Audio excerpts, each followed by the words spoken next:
dimandiin. Nanti ketika kita mandi hadas besar, itu dibarengin, diguyur sama air. Mandi hadas kita pegang di tangan kiri kita basuhin pakai gayung, diguyur, nah itu harus kena. Itu kan rambut kita setelah kena dan rata basah baru boleh buang. Kemana buangnya? Ke tempat sampah. Jangan buang kuku, jangan buang rambut di lubang sepiteng. Ya, jangan buang rambut, jangan buang kuku di lubang sepiteng. Ya, dan potong kuku harus ada cara-caranya. Potong kuku gimana? Potong kuku di teras. Potong kuku di depan teras. Ya. Kalau nggak ada teras di balai. Di balai bawa pohon rambutan. Boleh tuh. Potong kuku nggak boleh kayak golok. Ya. Potong jari. Tangannya copot. Jadi di luar. Kapan waktunya? Hari Senin, hari Rabu, hari Jumat. Hari Selasa jangan. Di pantangan dalam bikini ntar ada tuh. Jangan. Hari Kamis, ya Sabtu, Minggu jangan tuh. Ntar kita bisa mendatangkan daripada waduh luar biasa. Jangan. Pokoknya yang bagus hari Jumat. Potong bulu ketek hari Jumat. Ya enggak? Diapain ya? Pokoknya hari Jumat. Hari Jumat, hari Rabu, hari Senin bagus tuh. Ya, selain itu ya jangan. Ya kalau bisa jangan harus di depan teras. Ini niat mandi haid. Ketika perempuan lagi dalam keadaan haid, nawaitul ghusla li rabbil hadasi minal haidi fardhan lillahi ta'ala. Ya, aku niat mandi wajib untuk menghilangkan hadas daripada haid, ya fardu karena Allah Ta'ala. Ya, jadi niatnya nawaitul ghusla li rabbil hadasi, ya minal haidi fardhan lillahi ta'ala. Fardu tuh ada mandi fardu, ada mandi sunnah. Ya, yang ketiga ini lafaz niat mandi nifas. Ini mandi nifas, mandi setelah melahirkan. Nawaitul ghusla li rabbil hadasi minan nifasi fardhan lillahi ta'ala. Setelah mandi nifas ada mandi liwat, ada mandi wiladah. Nifas sama wiladah hampir-hampir sama, berbeda. Kalau nifas darah yang keluar setelah haid. Kalau wiladah darah yang keluar setelah haid, mohon maaf. Nifas darah yang keluar setelah melahirkan. Kalau wiladah dalam fikih adalah darah yang keluar sebelum melahirkan. Ngeprek-ngeprek keluar darah tuh. Sebelum melahirkan 9 bulan udah mulai keluar, udah ada darahnya dikit. Ya, pembukaan 1, pembukaan 2, pecah ketuban, ya pecah perut, ya pecah segala-galanya. Ya itu namanya mandi wiladah. Atau mandi nifas dulu, atau mandi wiladah dulu. Mandi wiladah dulu, setelah kita udah bersih nifas, udah berjalan 40 hari atau enggak 42 hari, baru kita mandi wiladah dulu, baru kita mandi nifas. Ya, baru kita bebersih itu. Lalu niat mandi hari Jumat ini buat laki-laki. Laki-laki disunahkan mandi. Ini mandi sunnah namanya, bukan mandi wajib. Niatnya gimana? Nawaitul ghusla li salati minal Jum'at sunnatan lillahi ta'ala. Ini mandinya sunnah nih. Yang cakep ke masjid, ya pakai minyak wangi. Jangan ke masjid buat ketek.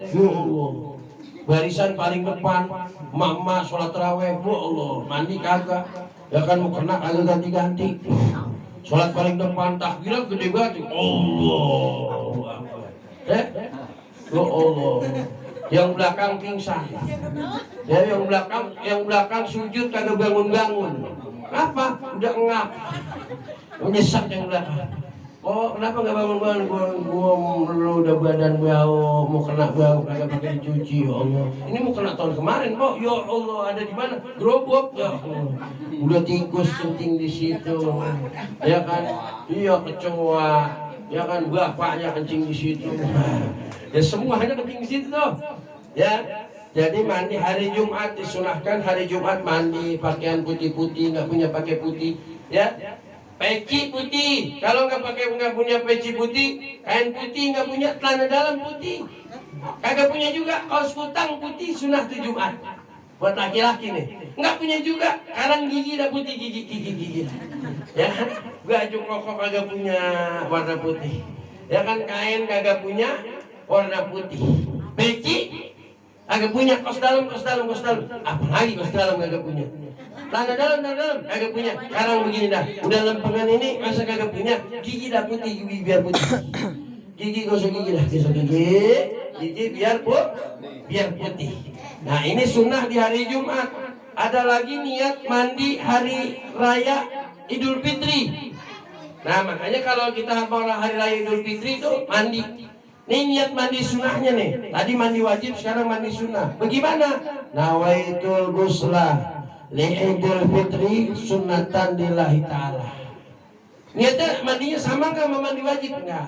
Kalau itu nggak ada peraturannya dah. Ya boleh dah kita buat tebur. Ya kan toren kita bolongin, gerocokan di toren. Ya kan boleh. Ya kan yang penting bersih. Dan ini selanjutnya lafaz niat mandi hari raya Idul Adha sama. Ya, sama yang tadi. Dan ini lafaz niat mandi tolak bala pada hari raya akhir bulan Sofar, ya. Ada kalau bulan Sofar itu kalau bahasa kitanya ada namanya Rebo Wakasan. Hari Rebo Wakasan mandi, karena hari Rebo Wakasan apa sih hari Rebo Wakasan? Rebo akhir Safar. Kalau bahasa bulan kita Rebo akhir bulan Apit. Itu tolak bala luar biasa. 313.000 penyakit, bala dan musibah diturunkan sama Allah Subhanahu wa taala. Ya Allah. Saya ngerasain kemarin tuh di akhir-akhir bulan Safar, ya Allah luar biasa. Bala dan musibah nggak kena penyakit 313.000. Makanya disunahkan mandi. Ya. Bagaimana niatnya? Nawaitul ghusla lidaf'il bala sunnatan lillahi ta'ala. Dan ini lafaz niat mandi ketika masuk bulan Ramadan. Kalau masuk bulan Ramadan mandi lagi tuh kita. Gimana? Nawaitul ghusla lidukhuli shaumi Ramadan sunnatan lillahi ta'ala. Ya, jadi itu berbagai macam mandi. Ya, mandi wajib harus air di seluruh badan, nggak boleh ada yang kagak kena, ya kan? Lempengan belakang, ketek, selangkangan, pala, kuping, ya kan? Rambut, apalagi emak-emak yang rambutnya panjang diutel-utel, ya kan? Gosrok lagi, terus jangan sampai ini pori-pori kulit kagak nyentuh air, rambutnya doang basah, palanya kagak. Ada yang begitu. Hah? Rambutnya basah, palanya kagak. Nah ini kan rambutnya doang, berarti kalau berapa mandi capung cebok. Jadi diberesin semuanya tuh. Nah kalau mau keramas gimana perempuan? Keramas nggak ada hukum sunnah dan nggak ada hukum wajib. Boleh keramas, boleh kagak. Yang penting airnya basah, airnya rata. Tuh. Setelah kita mandi wajib, setelah kita udah ngeratain air, sampai ketek-ketek semuanya udah rapi, ya disunahkan wudu. Sebelum mandi kita wudu dulu, habis wudu mandi, setelah mandi wudu lagi, ya. Setelah mandi wudu lagi, setelah mandi wajib udah rata semua, baru udah kita keramasan, sabunan, ya kan, pakai sunlight. Gitu dong, sabun colek, gosok aja, ya kan, nggak apa-apa, panci aja bersih, masa badan kagak, gitu, lah panci bersih, kayak sunlight, sebadan kita kagak, gosok aja, Ya kan, anggap aja sabun cair. Ya, pakai itu spon busa. Ya kan, dia buat cuci piring, gosokin badan kita, boleh. Ya. Nah, sekali lagi, yang rukunnya mandi atau fardunya mandi ada dua. Keramas nggak ada di bagian rukun, cuman apa? Niat. Ketika membasuh apa itu namanya badan, membasuh badan. Yang kedua adalah meratakan air, mengalirkan air. Airnya harus mengalir. Beda kalau kita rumahnya mudah-mudahan Allah kasih rezeki bisa beli rumah lantai 3, lantai 4, bawahnya kolam renang. Jadi kalau kita malam-malam, tengah malam lagi kadang junub, meloncat aja udah. Ya, bisa dari lantai 3 kita loncat aja berdua. Apa kita loncat juga? Lah, boleh. Buar aja berdua-duaan. Kata tetangga lah siapa yang nyilam itu. Gitu. Ya kan? Boleh mandi di kolam itu tanpa mengalir karena air kolam lebih daripada 2 kula. Kalau air sumur kita dialirin tuh di seluruh badan. Di seluruh badan. Kalau berduaan, yang atuh pakai pegangin selang, yang atuh pegangin selang. Kalau nggak punya shower, selang colokin di keran, ya kan ngocor tuh. Yang atuh pegangin selang, papa pegangin selang, ya kan digosokin, kita ngeratain air. Yang atuh lagi gantian, ya kita yang nyemprot, yang ini gini boleh. Atau enggak kalau sendiri bagaimana sendiri? Wah, kalau biar ngeratain gampang caranya, ambil tali itu selang digantung di atas. Wah, kayak shower enak kita. Wah, lagi kayak pancuran. Nah, apa shower alami namanya? Ya kan? Selang yang penting mengalir. Mengalir, ya kan? Belakang-belakang kita borein terus. Belakang-belakang diratain. Ya kan? Dilihat lagi ketek kita, oh belum basah, basahin. Ya, ketek satu lagi, gua belum basah, basahin. Bulunya kebanyakan. Ya kan? Gua digosok-gosok, ketek. Ya Allah, kuping jangan dikocorin air kan? Jangan, kan masukkan air. Ya jangan hidung, ya kan gosok-gosok, ya kan keluarin cuma kuping keluarin, jangan digosok-gosok tuh, ya kan? Rambut sampai ke belakang kita gosok sambil kita niat. Saya nggak bisa bahasa Arab, pakai bahasa Indonesia aja. Saya niat mandi hadas besar fardu karena Engkau ya Allah, dalam hati nggak boleh diucapin. Nggak sah kalau diucapin dan jadi dosa antar kita. Ya, karena engkau nyebut nama Allah, kita kepleset di dalam kamar mandi. Allahu Akbar, kagak boleh. Kita kagak boleh. Ya, kita lagi nongkrong, enak-enak lagi ngayal aja sal pagi itu.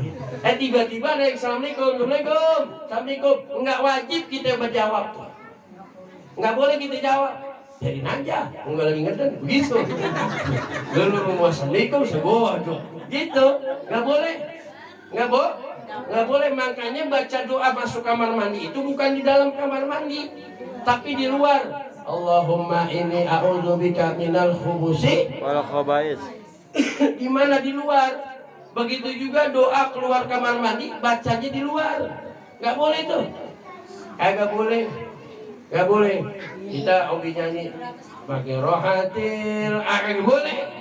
Tetap di dalam kamar mandi kagak Di dalam kamar mandi kagak boleh. Jadi rukun mandi ya cukup kita rukun mandi ada 2, yaitu niat di dalam hati saat kita barengin sama saat kita mengguyur badan kita.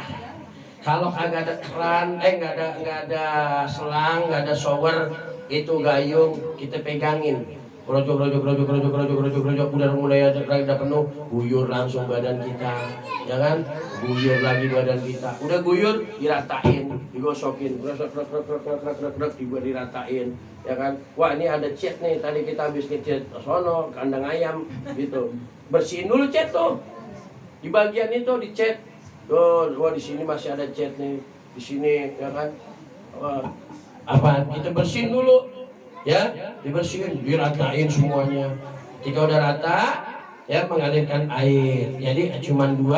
Setelah udah rapi rukunnya, setelah udah rapi mandi wajibnya, baru deh keramas, baru deh pakai sabun, baru deh gosok gigi, baru dan lain sebagainya, sehingga wangi dan rapi. Mungkin itu aja ya. Yang mau tanya sambil makan kita bertanya silahkan. Ya, jadi masalah. Habis. Udah paham semua? Udah, kalau udah paham alhamdulillah. Wow.